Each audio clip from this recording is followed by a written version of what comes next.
I enjoyed what Teresa shared about the creation and the things they found out. But what's interesting is that even as scientists find things out, and everything they find out points to a designer, it points to a creator. But a lot of them don't like that. I shouldn't say a lot. I was amazed. Somebody did a study of scientists, and they didn't ask them theology. They said, "Do you believe in God?" The vast majority believed in God. And interestingly enough, the discipline that had the most atheists was biology. And physics had the fewest that were atheists. Because when you study the universe, there's too many things that have to fit together. Just too many things. This week we're supposed to be looking at the construction of the tabernacle.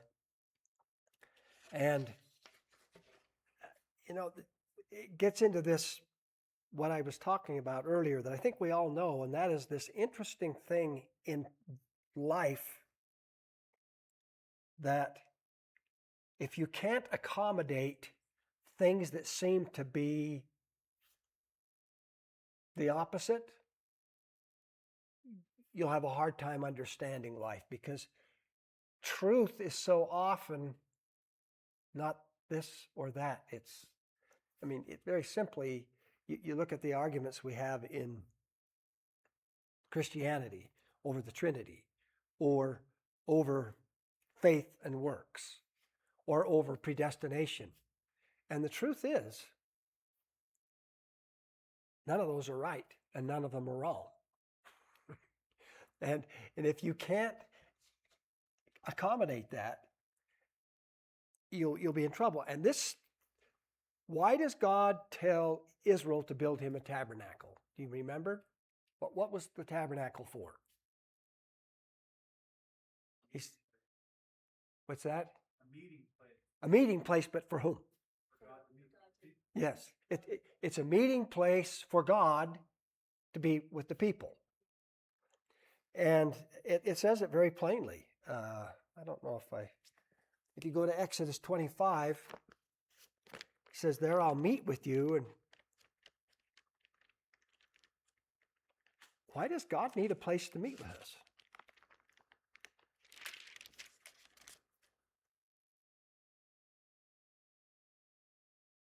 "Let them make me a sanctuary." This is Exodus 25, verse 8.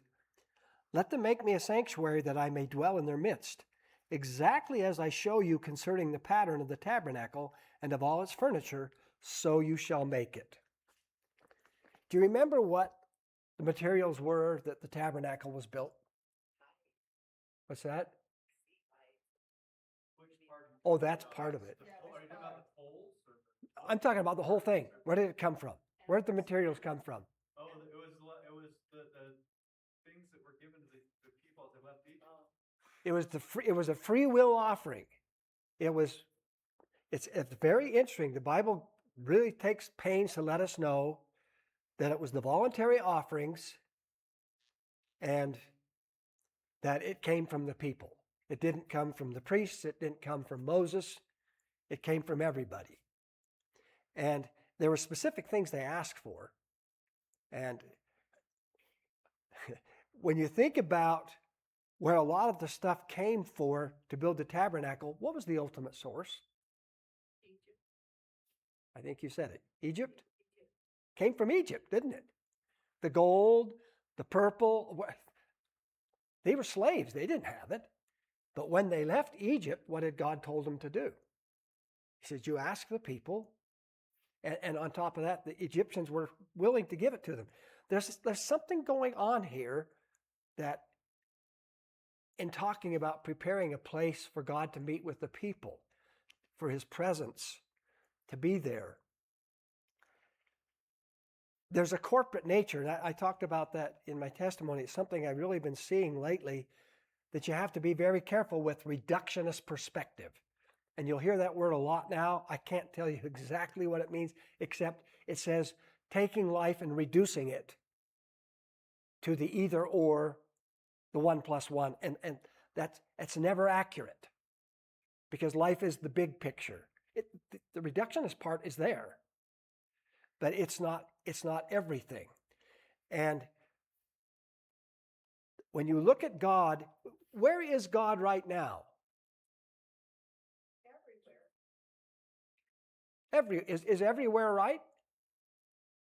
What does it say in Psalm 139? The psalmist, does Psalm 139 say it's of David? I think it does. Whether or not, doesn't matter. It says, he asked this question, where can I go to get away from your presence? What's the answer? Nowhere. He says, if I go to the heights, if I go to the clouds, he's there. If I get on the earth, he's there. If I go to the depths of the sea, he says, there's nowhere. So if God's everywhere, why do we need a place for his presence to dwell? And we see this both in the spiritual sense and the physical sense. And you know me, I don't divorce these, but they are there. In Ezekiel, I lately had a talent for saying the wrong word. In Ephesians, Paul says that the place for God's people, the temple of God's people, is built on the foundation of the prophets and the apostles. He says that. But he says we're all stones, and he said all together we constitute the house. It's a little bit similar to free will offerings from everyone. So there's this aspect of God wanting to meet with his people as a group of people, as a corporate thing. Now, God's with us individually, but scripturally, there's a special feature to the corporate meeting, the place where everyone comes and accepts him. God desires to dwell with us, and what's the difference between he's here and dwelling with us? Have you thought that through? And I'll be the first to say, there's not a cut and dried answer. Do you remember Acts 17 where Paul gives you could call it a sermon, but it's really a bit more of a defense. It's kind of like a lecture at a university. And I hadn't realized this. I was listening to N.T. Wright, and he says the Greek here where it says Paul is called up to Areopagus, really says that Paul is kind of on trial. They're saying, tell us what's going on here.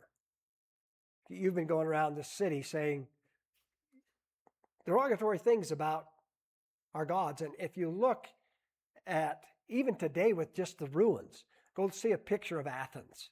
And what do you see everywhere? You see temples and shrines. And Paul was openly, I don't know if you could say he was derisive, but that's kind of, and so he's on Mars Hill, on Areopagus here, and in a sense, he's making a defense for his position. He says, men of Athens, I see that you are very religious in all respects. For while I was passing through and examining the objects of your worship, I also found an altar with this inscription, to an unknown God. Now, my translation says to an unknown God. I always grew up thinking it said to the unknown, but whichever. Therefore, what you worship in ignorance, this I proclaim to you. So Paul says, you have an altar here. You're getting after me, but I'm not opposed to you. You have this altar. I'm going to talk to you about this guy. What you worship in ignorance, this I proclaim to you. The God who made the world and everything that is in it, since he is Lord of heaven and earth, does not dwell in temples made by hands, nor is he served by human hands, as though he needed anything, since he himself gives to all people life and breath and all things. Now, isn't that an interesting statement for a Jew to make? So what's Paul going to do at the time of the three feasts? If it's all possible, what's he going to do?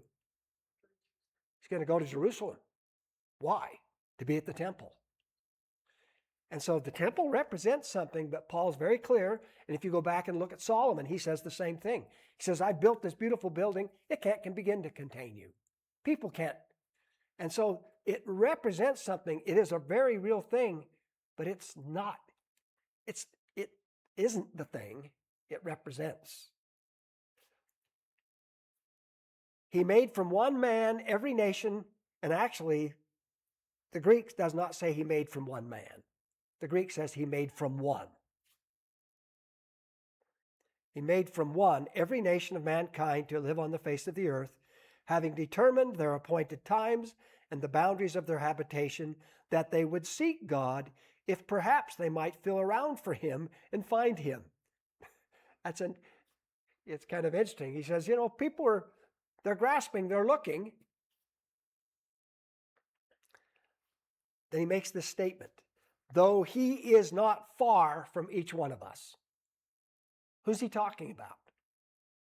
Isn't he talking about everybody?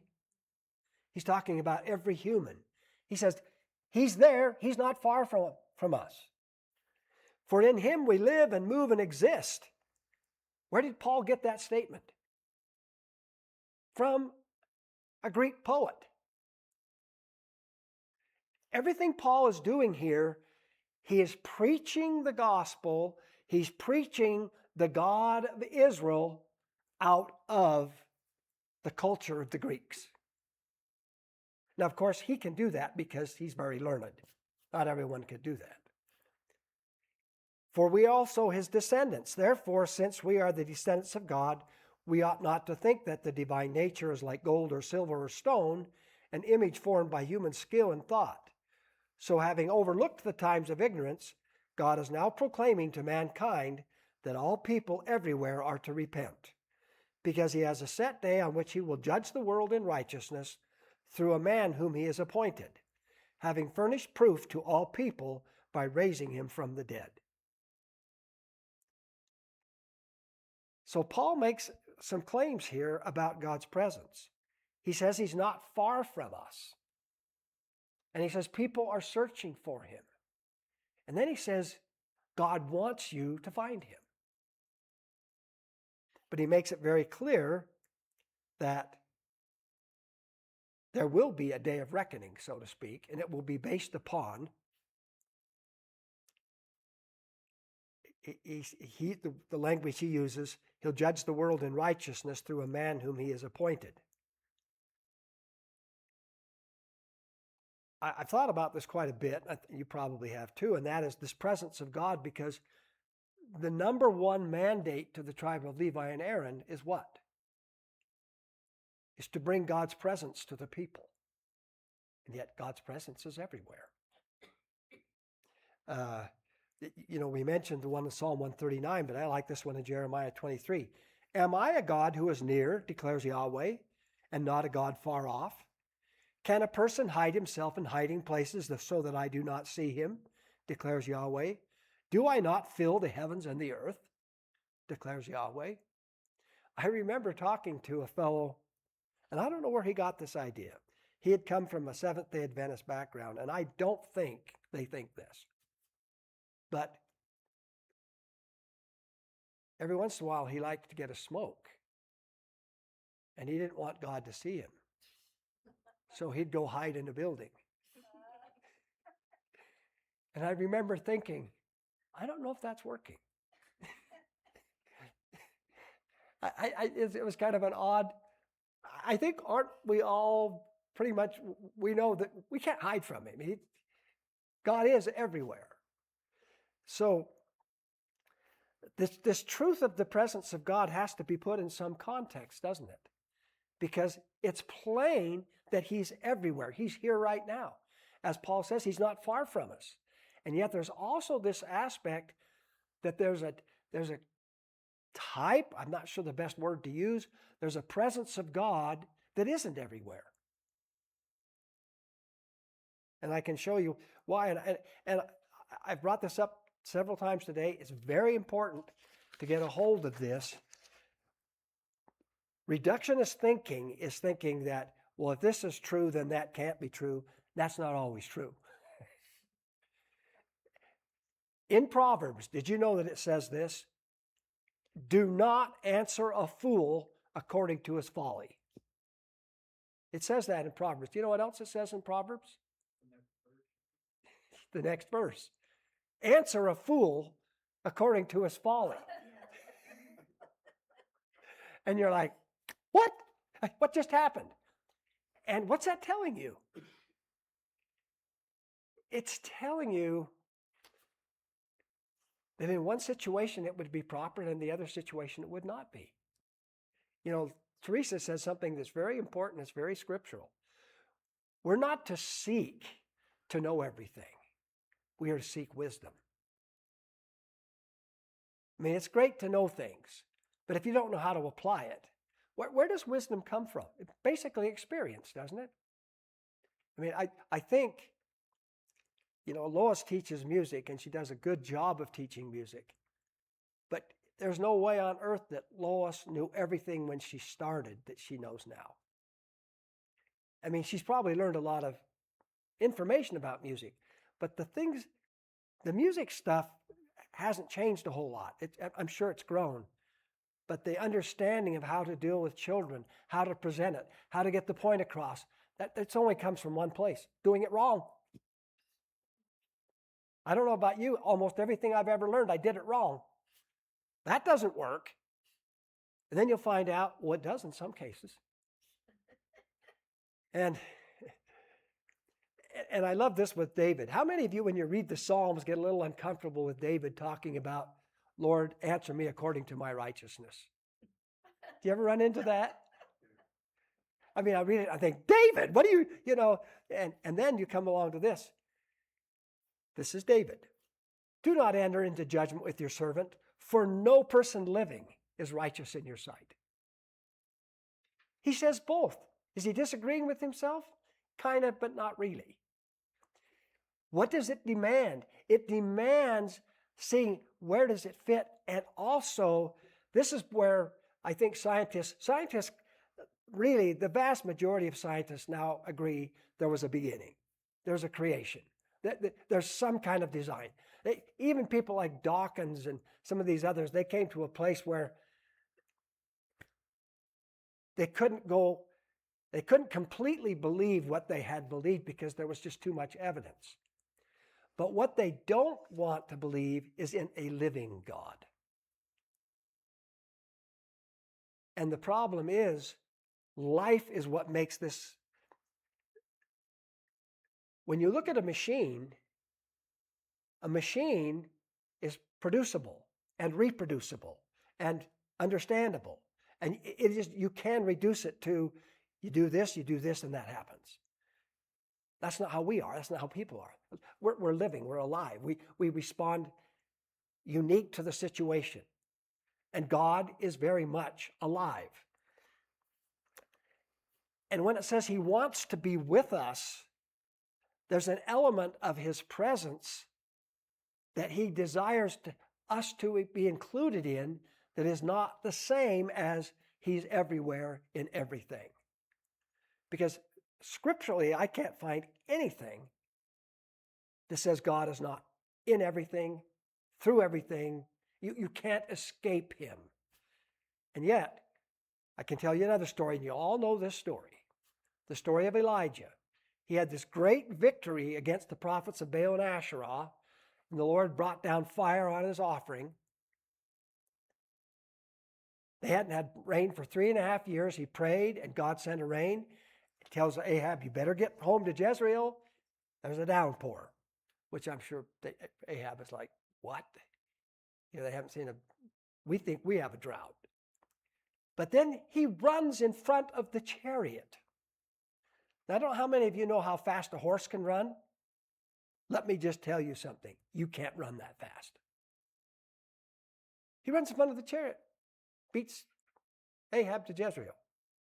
But then Ahab is angry because he was the instrument of destruction of the prophets of Baal and Asherah, and sends him a message, may God deal severely with me if you're not like the prophets of Baal and Asherah tomorrow.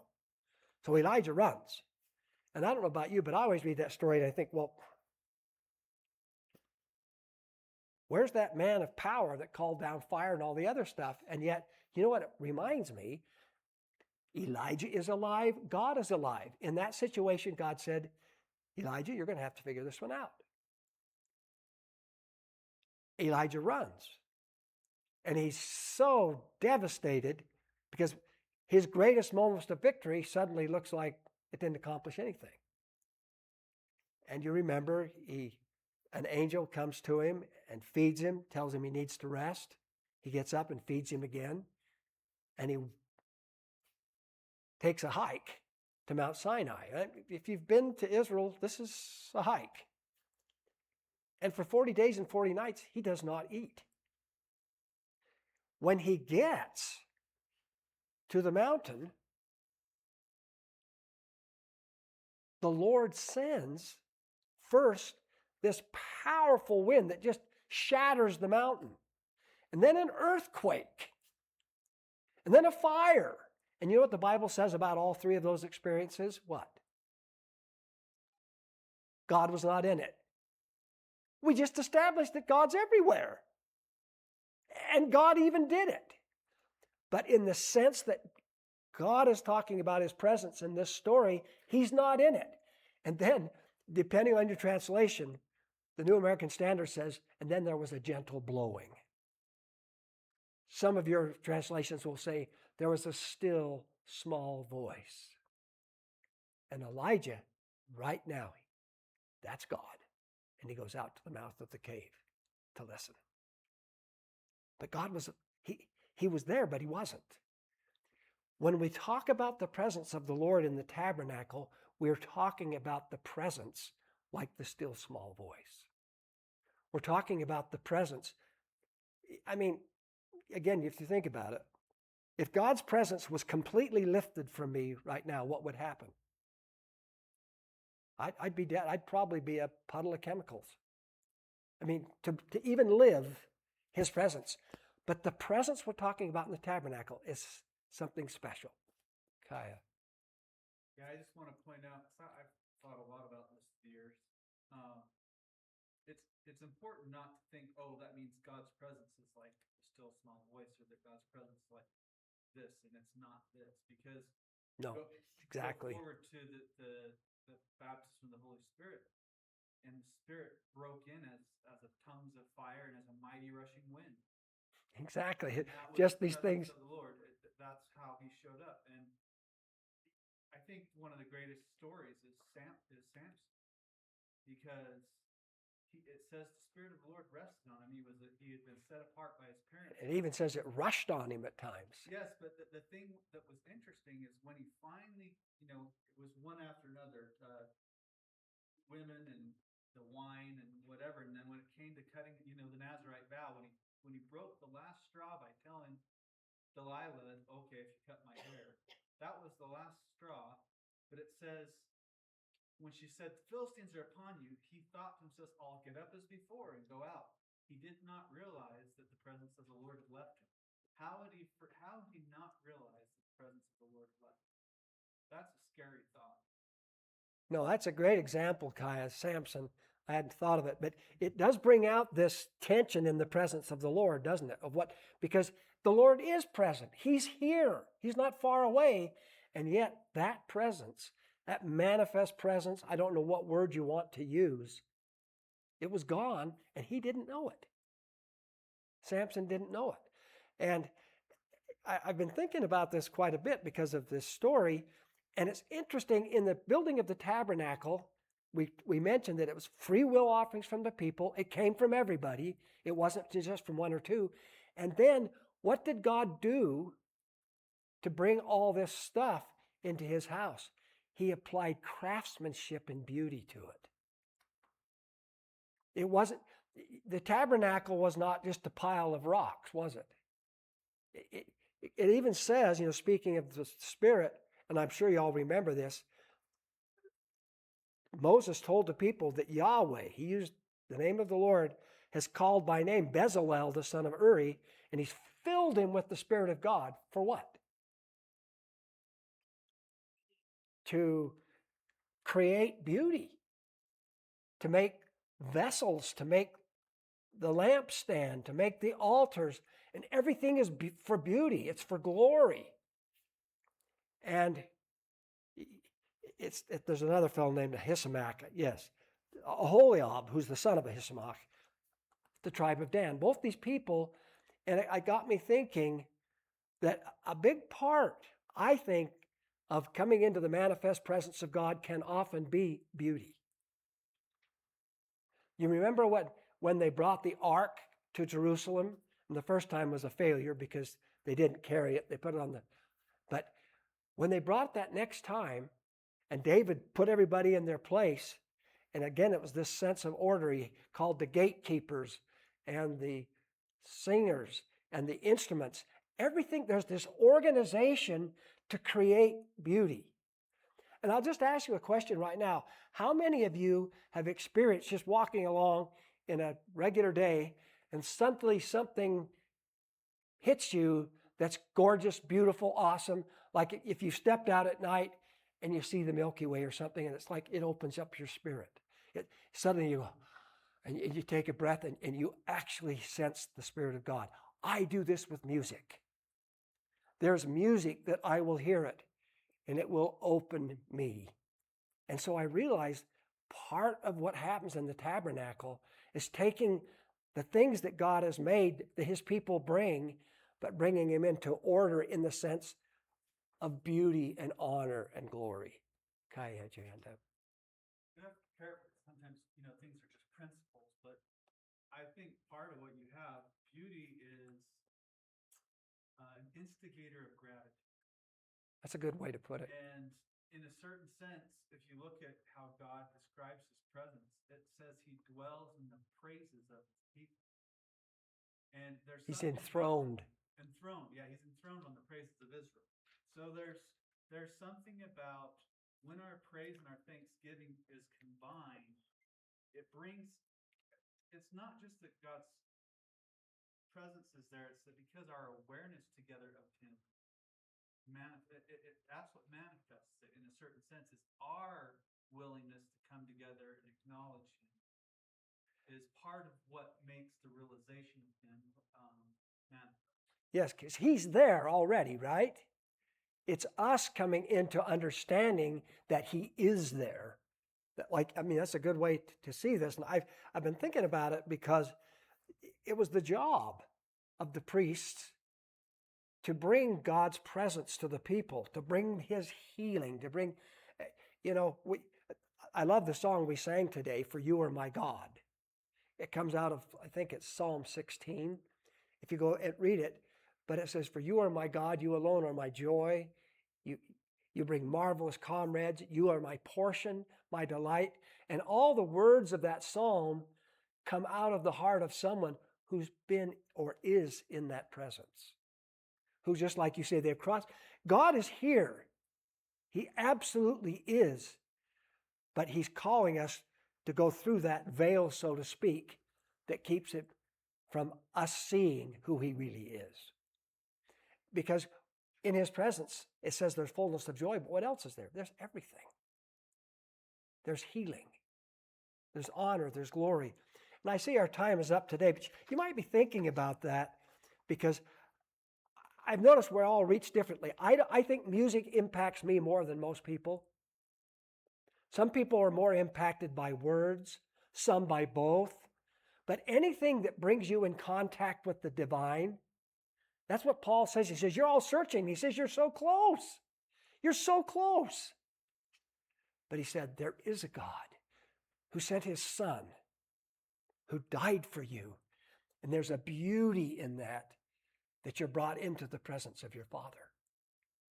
There's a song that Nathaniel Bassey, is that his name? Sings called "There Is a Place." If you like to watch video while people are singing, just go on YouTube and watch Nathaniel Bassey, "There Is a Place." And he's got, looks like 100 people dancing out on the desert in white. It is so incredibly beautiful, the choreography. And think God can speak in areas where it's not perfect, but there is something about the beauty, the harmony of things that are blended together that opens our spirit up to his presence. And when you look at this chapter on building a tabernacle where God can dwell, it's talking about God coming and being intimate with his people, being present with his people, not just being there, because he is there. We can't escape that presence. You know, I think about things like this quite a bit. And like I said, for me, I know it's music. And I know a lot of people, one of the places they sense the presence of the Lord the most is out in nature. They'll go out. I mean, it's like me this morning. I stepped off my porch and the community is so green. It's sparkling from the rain and the sun is dancing on the leaves. And it's that, and if somebody could come up to me and say, it's all random and accident. And I'd be like, where have you been? You know, and it's, how does that poem go? The world's aflame with the glory of God, but only those who stop and take off their shoes. It's like you said, Kai, he's present. What am I doing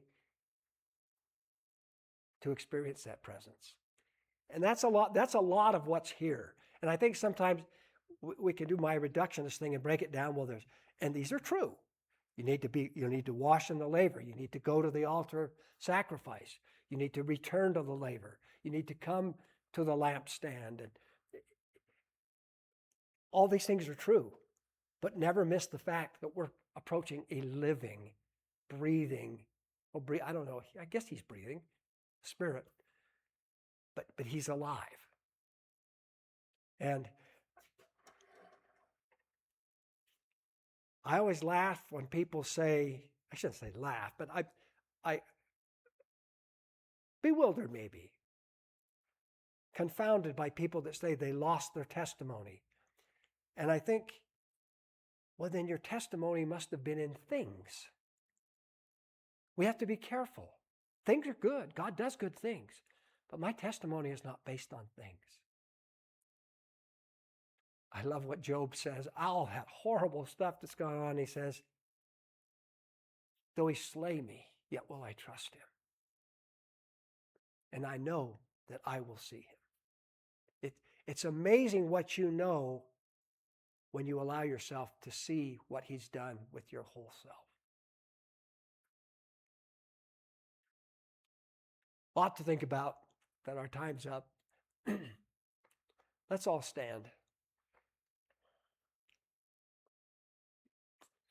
Dave, would you close for us, please? Father, we do stand in acknowledgement of the glory of God that visits us each day and pronounces blessings upon us in our lives. Thank you for our teaching and our testimonies today, Lord. Continue to bless the house of Aaron, the work that you have set before us to do. Thank you for this Sabbath day that we might assemble together and raise our voices in praise and acknowledgement that you are our God. And Lord, that you desire to come and meet with us. Thank you, Father, for meeting with us today. We pray in Yeshua's name. Amen.